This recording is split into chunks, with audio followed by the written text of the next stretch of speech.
As Israeli forces and Hezbollah militants traded fire on Tuesday, civilians on both sides of the border sought shelter wherever they could. A technical institute in the Lebanese capital, Beirut, was converted into a shelter for those displaced. Rima Ali Shaheen told Reuters her family spent 16 hours on the road under bombardment to get here. It has caused anxiety for the kids. They're on edge. If they hear a door slammed, they would go crazy. It's a lot of pressure for grown-ups and children. They're exhausted and stressed. They could not sleep. There's no calmness or quiet. We hear news of bombardment here or there. It is very stressful for the kids. They're living through terrible conditions. An official from the Sidon municipality said the city had opened 14 schools to house around 3,000 displaced people seeking shelter, and that the numbers were climbing. This man told Reuters the situation was like garbage, a war of total destruction. Israel said it struck a Hezbollah-controlled area of Beirut for a second consecutive day after mounting a new wave of airstrikes on targets in Lebanon. Hezbollah said it had fired rockets into northern Israel earlier on Tuesday. Israeli Prime Minister Benjamin Netanyahu on Tuesday reiterated his position that his country was at war with Hezbollah, not the people of Lebanon.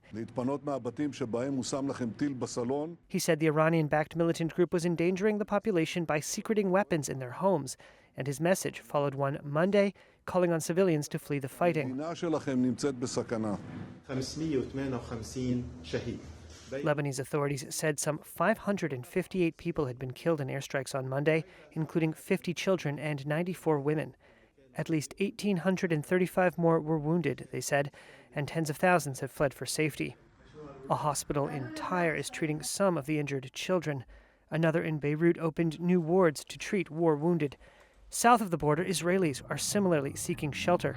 Dashboard-mounted camera on this car shows motorists pulling over and taking cover as a rocket struck just up the road.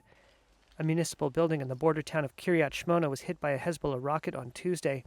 In Nahariya, a beachfront city familiar with air raid sirens, 53-year-old Yehuda Kidron said residents knew the protocols to stay safe. You have to follow the rules. If there's an alarm, you have to hide, you have to lie down, maybe go to a safe room.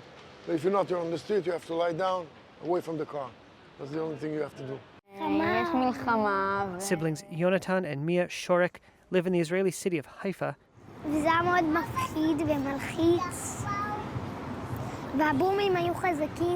Mia said the booms were loud and frightening during an evening of air raid sirens and explosions as rocket fire from Lebanon was intercepted in the skies above. The Israel-Lebanon border has simmered with tension in parallel to the war in Gaza, tensions that have raised fears of an all-out war. The Israeli government has made securing the northern border a war priority, setting the stage for a long conflict, while Hezbollah has vowed it will not back down until a ceasefire is reached in Gaza.